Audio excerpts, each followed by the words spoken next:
So from this point on, we start to think of how to actually strengthen tone. We might have a little bit underneath our cheekbone, we might have a little bit more in our eye socket, and bring some of those elements that are stronger closer towards us. What that means is that we've got elements like the cheekbone and the nose and the eyebrow, etc., that actually bump out a little bit. We can see a little bit of tone if we put down some detail, just a bit of a stronger mark, starts giving us some of that idea. So I'm just going to work into our eye socket there.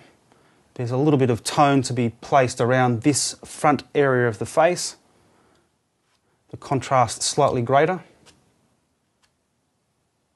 So we're still using the side of the charcoal, and we haven't really got into stronger outlines. Those accentuating outlines are things we do at the very end. You can see also that our hair, quite dark, that's going to actually make the face feel quite light. So as soon as we put that hair on in its strong form, then you understand the value of the light. So strengthening the hair behind here, we start seeing the shoulder being lightened.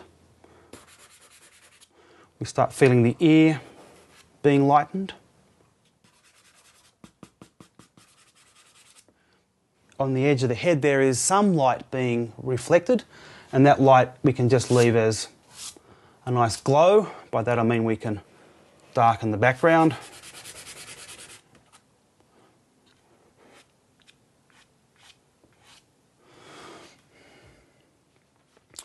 We can start to place some tone. Now our eyes are all about the top of the lid, or the top lid being dark. We're trying to not really give much tone or much contrast or sharpness to that bottom lid. We're trying to avoid the idea too much of illustrating our eye, getting in here and writing our eye. So there's a little bit of direction going on here. So the majority of marks around the eye are vertical. We're starting to see planes in a very light fashion going on, like so. We're thinking that everything on this side is quite strong in contrast, and that further side we're trying to retain as being quite soft.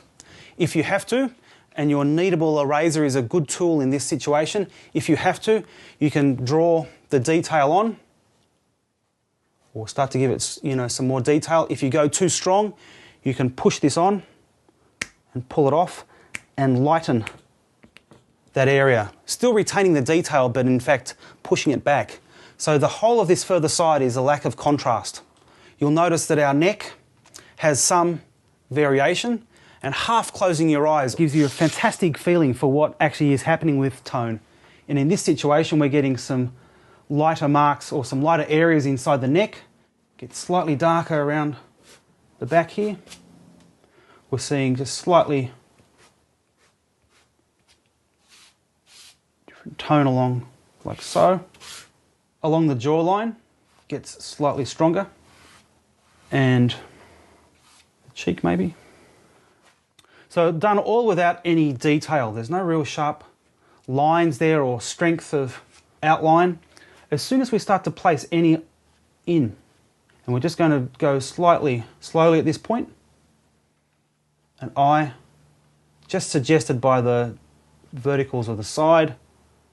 It gets darker just in the middle, like so. So take your time around the eyes, be very delicate. It's a very important part of the portrait, and it's a lot of the character of the sitter. So once we've actually been drawing and blocking in and plotting out all of this mechanical underdrawing, it's really important then that the character of the sitter starts being put on top of that. We start to think of, where that character comes from, and often that's the eyes. Eyebrows often aren't very strong. The darkest moment often in around the socket inside there. We're seeing that our eyes being symmetrical, we have to be quite careful to keep this eye, in this case, slightly higher than this one here. When we had our initial mark, our initial circle, the ear was higher, because it was, we were looking into that cross section. It's the same with the eye. It fits into that same idea, that arc of that initial cross section. So we're just going to block in like so. Our eyebrow and eyelash important for the shape. We're trying to be as delicate as possible on this side, and on this side we do bring a little bit more strength so that the space is kept and that the idea of this being further away than this one is understood. So we're looking a little bit more intensely now at the portrait. We've blocked in our larger areas. We're starting to think perhaps a little bit of outline that can start to bring in some of the idea of the portrait. And some of that idea is about trying to be sensitive to this side being soft, but it still needs some delineating, still needs some thought. So as soft as we can, something on its side. If you are going to draw anything dark, it's on an occasion, not the whole unbroken line on that side. So we're seeing something like so. We can think of our lips as being stronger than they are to start with, but not too much. So we're putting on just a little bit of tone underneath our lip rather than drawing the whole of the top lip. There is some shape going on there, but again, quite soft. At this final phase of the drawing, we're trying to get the character of the sitter. We're looking at details, we're measuring details, we're seeing what needs to be brought into focus.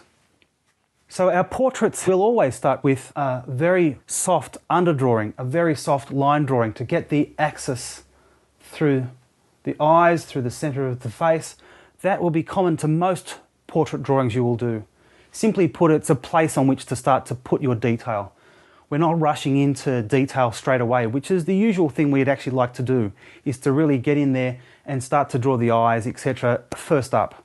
Unfortunately, that usually leaves us with no structure, and of course we start ending up with eyes that can be anywhere in the face or on the head.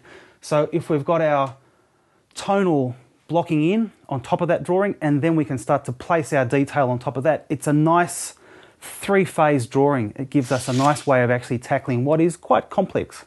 We can also start to think of what happens when we start to push around some of these very faint areas here. In other words, we don't want to lose that nice brightness, that nice highlight, but we still want to have some information going on there. So we're going to use our torsion to give some little details and to give some definition in our highlight.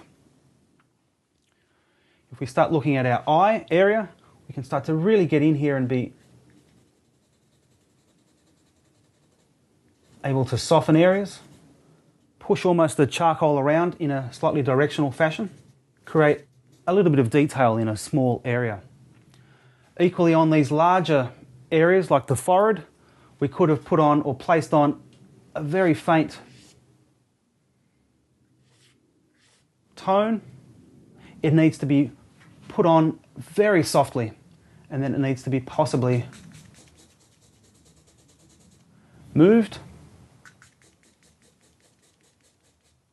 And that might mean that your eraser comes in to soften any of that or to reduce some areas. And we possibly might be able to get in here and place a small amount of line work, very sharp line work in the nose area. What we're trying to avoid is a sharp line along here, a sharp line along that further edge. It may be we get occasionally a small area, but that's it. If it's too strong and too unbroken, then the nose effectively will be flattened. That dark on the edge or that sharp on the edge will start to bend around and come towards us.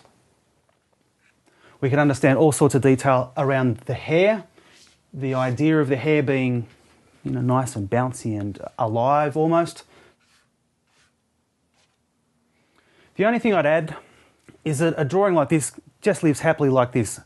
A little uncomplicated actually. We had tone and then we had a little bit of detail going on top of that.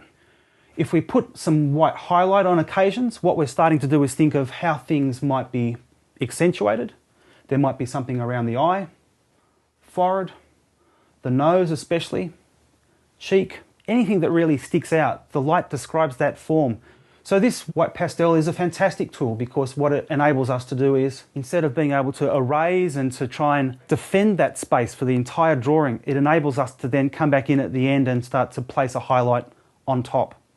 The lights in this case are the detail. We start noticing that the brights are these bumps, where the bone's close to the surface.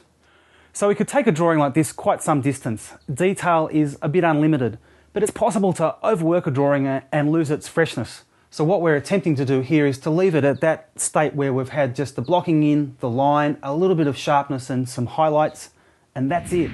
So when drawing a portrait, start with a strong foundation, then decide how much detail you want to add. Try drawing your subject several times in the same sitting. It's great practice and gives you a chance to experiment. Convince your friends and family to sit for you. You'd be surprised how many of them want to have their portraits drawn. So make the most of it.